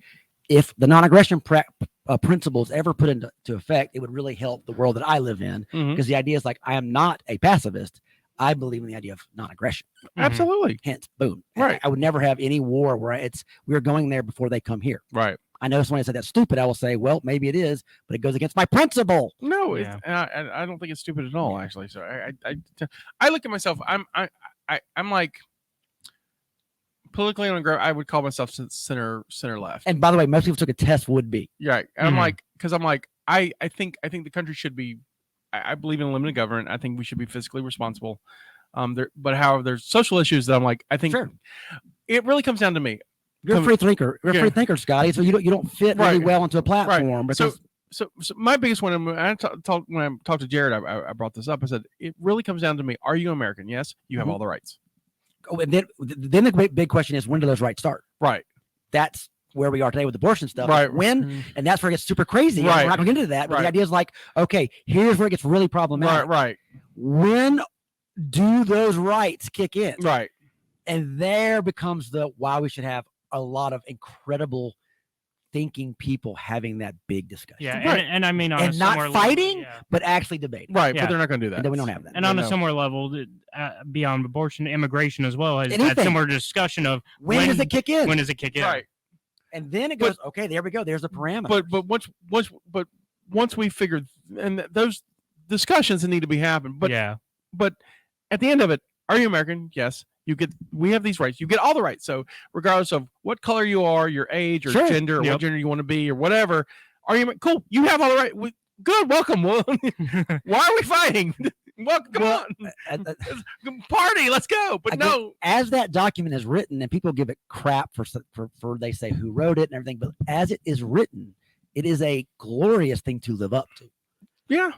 Did they live up to it? No, but they knew it was going to. We don't want to be a 30-year country. We want to be a 3,000-year country. Right. So they write this, I would say, inspired document because it influenced so many other people. I mean, the French did it wrong. Right. The French took it over and the mob took over, and they ended up giving it back to the people that they hated so much, where we didn't have to really do that. Now, over 300 years, we're finding out that, look, power is power. Right. Money is money. But, and look, I agree. And I kind of don't know how I feel about nation states right now, because Murray Rothbard, read the Anatomy of the State, the actual reality of a nation state is its oppression, and it is power. Right. How you keep the nation state and keep a border has to use teeth. I was on Twitter. Hence it's a catch-22. I love Twitter. Of course. I love I'm a Twitter. lurker. Oh, I'm a poster. Now you are. Because my thing about Twitter's like the only place that like I'm it's like this show. It's me. Right. And by the way, no one attacks you locally in any way. Right. I can say what I actually believe there, because I don't really care what somebody from wherever is saying. Right. Facebook becomes a true storm. Facebook is where I post memes and do advertising for all this stuff. Yeah. But if you want to find out what Scotty's really thinking, it's Twitter.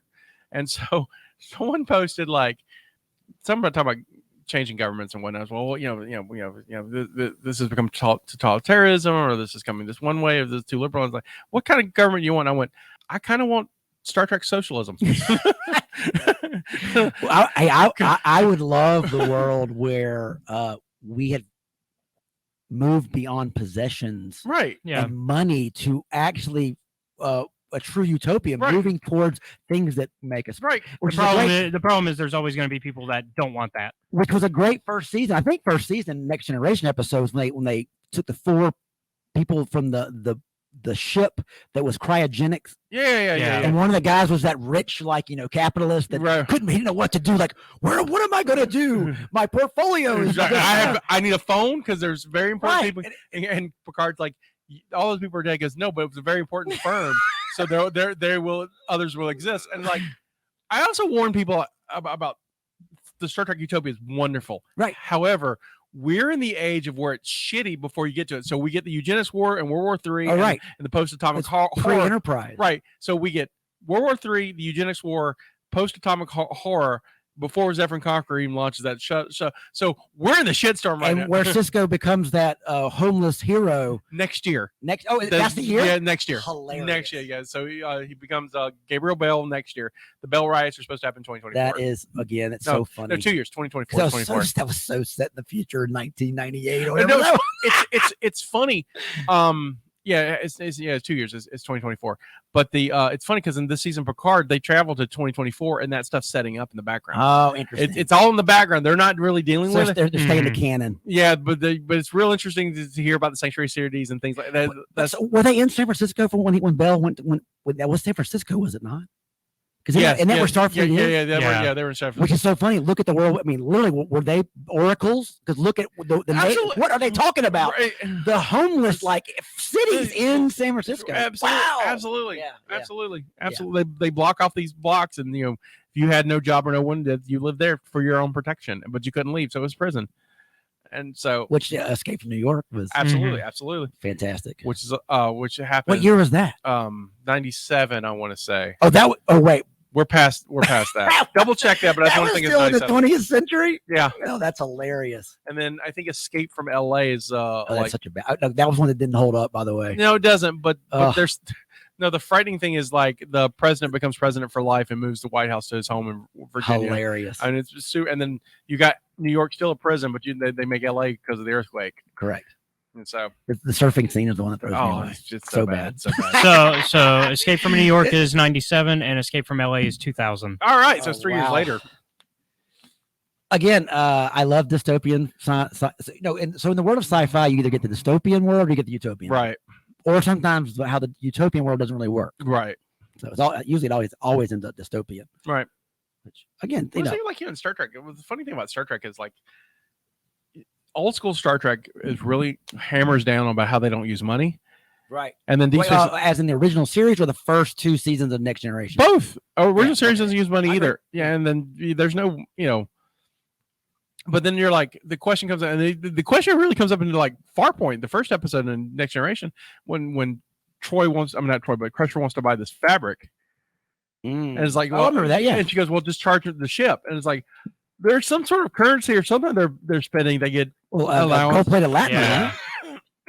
I mean, you got to come in with a Ferengi. I mean, again, I love the fact that the original Star Trek could handle very, very difficult social situations with, weird painted people instead of actual African Americans, right? Or whatever you make them out to be.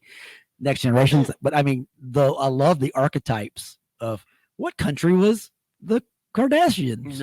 Right. What country was the Ferengis? Right. Or what type of person? Right. It's so great, Yeah. And then of course, you fall in love with like certain characters of like, Quark to me is still one of my favorite characters of all time in the whole canon. And he's literally not one of my favorite races, right? But I absolutely love that character. What's great about Quark in DS9 is that he has a real arc, because when you first meet him, he's this, and they have a buddy film with Odo, right? But you've got that going on, but he's got he is a criminal, and he's not quite a criminal with a heart. Well, he's a Ferengi, right? But as he grows and as the series goes on, he starts to get a conscience, and he has a brother who's sweet, right? And couldn't make it in the world, becomes the Negus of all things, and also ends up married to like one of the hottest Dolo girls there, Chase Masterson, Lita. Everything comes back to Star Trek. Well, it's great. I mean, it's it's wonderful escape that is based in some reality. Mm-hmm. Hence, that's why it's good. Again, my favorite comic books based in some reality. Right. I mean, I love Star Wars. We do a whole podcast about Star Wars. However, if I could pick between the two, I'd rather have replicators and holodecks. Yeah. Oh, yes. I'll have that over the Force all day long, because I can go in the holodeck and have the replicator and still do all as this much stuff. as I hate to drive, to be able to have a transporter. Word! Oh my Beat me up, God. Me. But again, that is kind of freaky weird. So, hey, by the way, I'm gonna take your body, I'm gonna break it into a bazillion atoms and re-put you back together. So, and then goes to the existential question: did you die? And which is a lot of episodes. I think it's been like, kind of is that really him? I don't know. It's never been canon. It's just like, did you die during that? Because especially if you watch The Prestige and how many copies of Jackman make in that. Spoiler alert for a 15-year-old movie. If you haven't watched that movie, that is on you. Yeah, I would say go watch it if you haven't. I know it's great. It's a great Nolan film.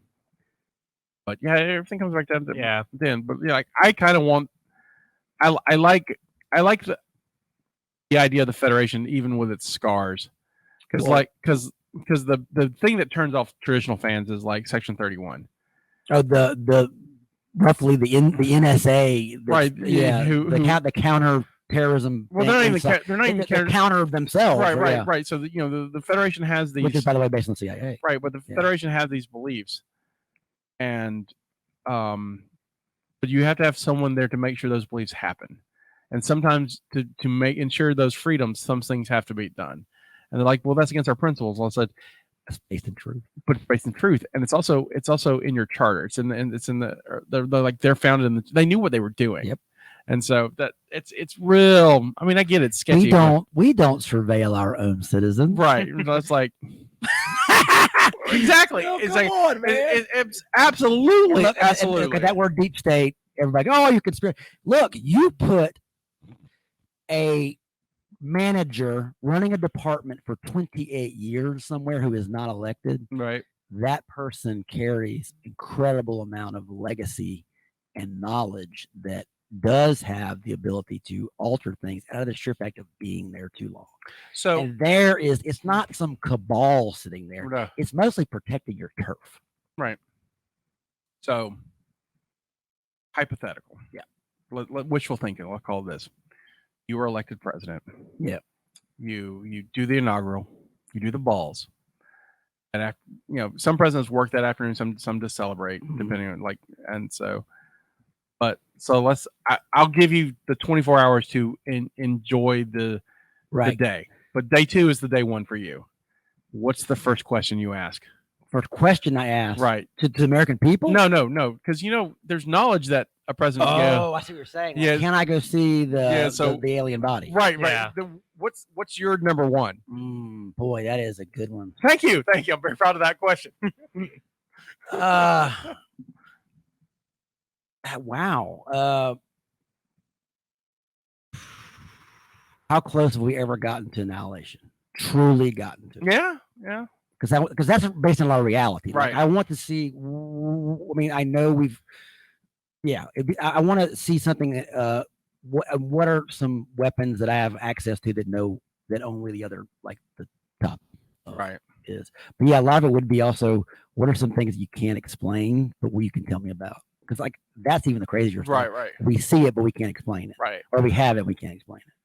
Absolutely. Also, what the fuck is in Fort Knox? Right. You know it ain't gold. Right. What's in there? A broken UFO's in there. Right. It's like what's in there? A pieced over UFO that's been picked over. That's my first. I'm going to inspect Fort Knox. Yeah. I'm the president, the commander in chief. I'm going to inspect the space. And do they allow you to do it? That's the thing too. Is how much power do you actually have? Right. That's the question because we think he's got this. Yeah. No. Yeah. This and so plausible denial is a big thing too. Is a big thing too. So. But yeah, again. Oh, right. It's a fun question. Yep. You could get so down a rabbit hole you don't actually do your job, which I might say not a bad thing, right? Because sometimes the government that does nothing is we can kind of figure it out ourselves over time. But man, that is, I used to love that show, that movie Dave. Yeah, remember where he he's like a lookalike guy. Yeah, and he tries to fix the budget, and Kevin Kline. Yeah. Kevin Kline, yeah, and then Charles Grodin, one of my favorite. Yeah, Grodin's great. Curmudgeon, my favorite curmudgeons of all time. When they literally, balance the budget and find the money, and then I love that part at the end when he's talking to his buddy, the accountant, and he's like, "Come on, man, just stay up here with me. This is great." He goes, "Dude, what's wrong with you? Get away from these people. Leave now. They're dangerous." Yes, that would be very dangerous to be in that world when but if you're a principled human being. Very dangerous for you to be in those circles because you're not controllable. You're not a team player. Right. You are in trouble, Jack. Yeah, right. You're a threat suddenly. You don't be driving in a open car in Dealey Plaza very soon. Right. Yeah. So I always it's good. It's a fun question. I was just like, how many mistresses can I have? Without getting in trouble. That means you want, I guess. Stacey, I'm just kidding. I'm never going to be president. Stacey's not going to listen to this. She'll get 5 minutes in. She'll look at the line and be like, no, that's long. She's got better things to do. She'll be like, baby, you did fine. That is for people not knowing, that's Lady Wellborn. Lady Stacey Wellborn, that's my wife. What is she a lady of? The Principality of Sealand. Oh, so she's Sealand. Yes, I bought her a lady ship and 1 foot by 1 foot square on the metal platform. Nice. I'm a Lord of Scotland. Very nice. Yeah, that was gifted to me last year, and for my forefront. Do you have your coat of arms made yet? No, Josh and I are talking about it. Very nice. Josh gave it to me for Christmas because he got one, and so he got one free. So I'm a BOGO Lord. Buy one, get one? Yeah, I'm a buy one, get one Lord. Oh, he bought one. You're the reward. I'm the reward. Yeah, the loyalty reward. Right. So that's actually more special. Right. So I'm I kind of that almost feels like divine intervention. Like, it is Yeah. willed down from a higher being, right. being Google or GoDaddy or Honey or whatever it's called. Whatever it is. Yeah. So I love micronations.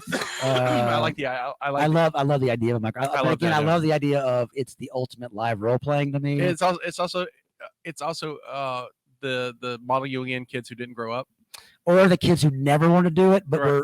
but secretly did. right? Yep. And now they get to do the weird. And also, if they can turn it into a revenue stream, Yeah, even better. we should start our own micronation. Well, look, man. I've looked at.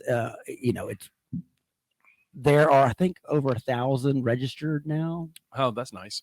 But there's a great article, I think, that I think London Times did, where the guy actually went and did it from his apartment. He did it for 30 days Yeah. and went through the process. It's pretty, it's like a video thing Yeah. plus the article. Cool. It's really cool. But there's, look, man, the micronation thing is, I think I went on Uncle Henry's So show. I did talked you- about it, loved it. Do you remember when Sealand went up for sale? I get that they're very good at communicating now. I get a lot of information from them. I did not know if they sold it, but No, they couldn't. right. And I also understood the son and daughter are the one that actually run it. Right. Well, So- hold on. They probably have a crew of people running right, it, but it's so- making money now. Right. So, they had a terrible fire about 10 years ago. Okay. And then after the fire, they were like, "We're going to sell this." Yeah. And so, because they could make they could make a lot of money. So if anybody doesn't know, Sealand is on a abandoned World War II platform, gun platform, From- 7 miles out in the South- English Channel, where it sat in. When they abandoned it, it became anyone could claim it. Right. And Yeah. so these guys claimed it. 1964 or something like that. Yeah. Mid 60s, and then Yeah. there were some guys from France who tried to take it over. Germany. Was it Germans? Yes. And so they went to war with Germany, Right. which is one of the things the UN said you had to do to become a nation. Right. Because it's 7 things you have to do. They've done all 7. Right. And but still they're not recognized. They have by their own them. currency, they have their own stamps. Right. Yeah. And the passports too. Passports. Yeah. Because you can buy all that stuff on their website. Yeah. Oh yeah. It's like I'm been obsessed with seeing it. But like 2013ish, they went for sale, and then the UN stopped them because you can't legally sell a nation. But they won't make them a nation. Yeah. That's why I don't like the Federation of Planets. I think it's just as crappy as the UN is. UN is such a feckless, useless Right. organization. But so they're like, you can't sell, Ugh. and so they're trying to find loopholes, and I think because of the publicity, I think actually they just really wanted the publicity, and then I think that helped them. Oh, of course. Bad news is good news when you're in that world. Right, and so they reestablished, and now that they're doing well, so it's really cool. Yeah, I do love the 2-day German siege where the mercenaries like took the son hostage, and they fought him from the landing platform, and just unbelievable. Why isn't this a movie? You know what? I am shocked no one has made even a parody movie of it. Sealand. But they're great documentaries. Right. They're about 30 minutes long, and of course, about every 8 years, some Yeah. Irish or Scottish or British, journalists will go on and Right. go on the platform. But there's like my favorite one is I think it's Malovia. It's in the Salton Sea area in California. Yeah. That's a true weird disputed. It's all like covered in like radiation, weird like Right. flooding and stuff from the Salton Sea that's evaporating. Right. And so there's this whole wasteland area where no one really wants to deal with it, and there are like roving bands of like what I imagine kind of like Thunderdome people living, and it's real. Very Mad Maxing. It's real. Yeah. There's no law enforcement out there. It is roving bands of weirdos that you have to protect yourself out there, and that is true. That's in our country. Well, I will leave with this guy. You Yes. have to come back because there's a whole bunch of stuff we never got. Yeah, We never got. my useless brain. We of did not get weirdness. anywhere with like because you're really big in cryptozoology. I want to get to that. We'll get to that. We'll get that. We'll do that another time. But because you triggered my brain on something. Yeah. So I watched this great YouTube video about like there's a place in the United States where you most likely could literally murder someone and get away with it. Ooh, I'm guessing the Midwest. So it's in the Midwest. So it's where it's where Yellowstone and kind of is the Badlands. It's like kind of in the middle, and the reason why is that in this one area, because it's literally between all these states, but it's uninhabited. Mm-hmm. You can't get enough members of a jury of your peers to convict you. Interesting. And so the way the law, and so I gotta send you the video, and I'll post it in the show notes. Somebody had made that a federal. If some of the federal wanted to come at you, they could do it. Probably like. But you're right. But again, but it's theoretical. You're right. It's the guy is like technically, here's how it would work, and then because they couldn't, and the other ones are the Indian reservations, right. Yeah. So that's why we have tribal. Well, again, there is some form of right, but if you were on the good side of the tribal council, right, it's a good chance. That guy needed to go. Right. So there's a lot of that. Johnny, thank you so much for hanging out with me. Look, man, this was a blast. If I can sit here and just let you trigger things that I'm remembering, isn't it great? I love. Look, we covered the gamut from music to Star Trek to micronations, and legally murdering people. And what would you do with your first question as president? Is like, my wife did ask a great question though. What would be the band you would have play at your inauguration? Who would you have? That was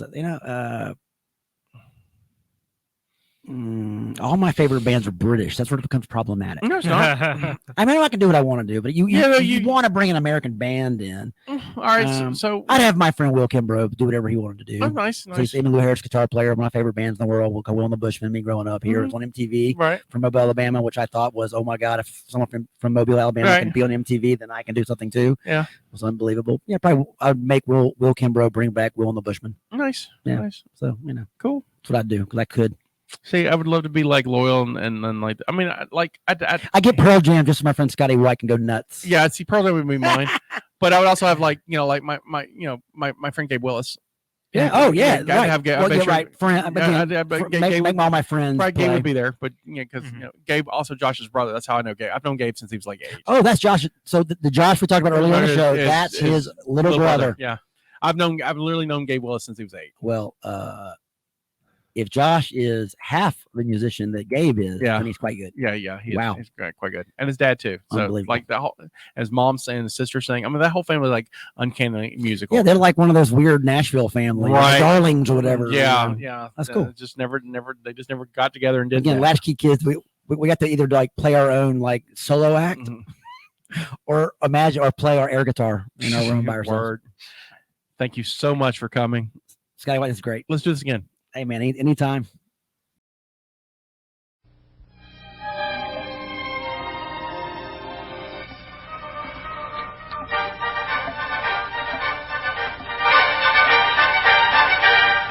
And that was the Vienna Wood Dance in D, one of my all-time favorites. And now let's make that random call with today's $10,000 question. It's a tough one. Who shot Alexander Hamilton in that famous duel? All right, let's go to the phones and see who's out there. Hello, for $10,000. Who shot... Excuse me? Hold on, let me take a look. No! I'm afraid your time is almost up. I'm sorry, maybe next time. Got milk. And that was Johnny Gwin. Yeah. And that was very, very fun. And so we had a good time. Next week, we should have Dr. Ann Guzzi with us. We have a doctor coming. All right. She's not a medical doctor, though. I do have a medical doctor lined up, though. I'm working on some really cool guests. I got some cool people coming in. I got as promised, John Farmer's coming in to see us soon, and I got some other people coming in, some surprises. We have a surprise. We're recording Cult Movie Cantina this week as well, and we have a surprise guest, so that will air next Wednesday. We'll have a surprise guest, hopefully, for that. I think Steph's worked that out. We have Justina's on vacation with her. The girls are camping, so it worked out perfectly. So we have a guest in her spot. And then the following week, when we do the cult meeting, Justina will be with us, but Steph won't, because Steph's at Disney celebrating her 29th birthday. Yep. So that'll be fun. And then after that is MobileCon. So we'll be at MobileCon. I have not picked the movie for that yet. I have a couple of weeks. I have to figure that out. But Steph's already kicking ideas for Pensacon, for Cult Movie Cantina, and she shared with me. Yeah, we hung out last night at karaoke because that's what we do. And she shared with me Alan Oppenheimer is going to be at Pensacon. And before I can tell you who he is before you look it up. Yeah, Skeletor. Yeah. Oh, he's animated. He's animated Skeletor. Oh, okay, animated. Right. However, he's also in a little movie that we've done before, but not in the not so much in this. Not on video. We did it, and she's like, we should revisit the Neverending Story because he's the voice of Falcor. Okay, so that may be a possibility.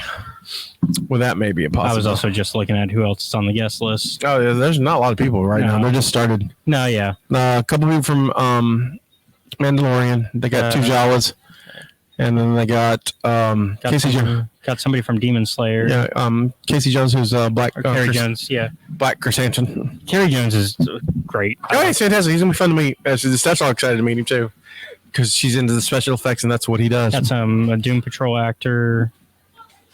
Yeah, BlizzCon's gonna be great. Yeah. Mopcon's gonna be great. And then we're all, I'm gonna be in Shreveport in June, so that'll be fun too. And then I'm looking at GCX in June as well. Where's GCX at? That's in Orlando. That is right. That's in Orlando. So we're traveling, going all over the places. It should be fun then. Again, you can rate and subscribe to us on any podcast app. You can visit us on Facebook at facebook.com/Tuesdays with Scotty. And please subscribe to our YouTube channel, youtube.com/Mopcast Network. It helps. We want to grow and we want to grow with you. So this is Sky saying this is our contribution to the multiverse. Go out there and make heroes.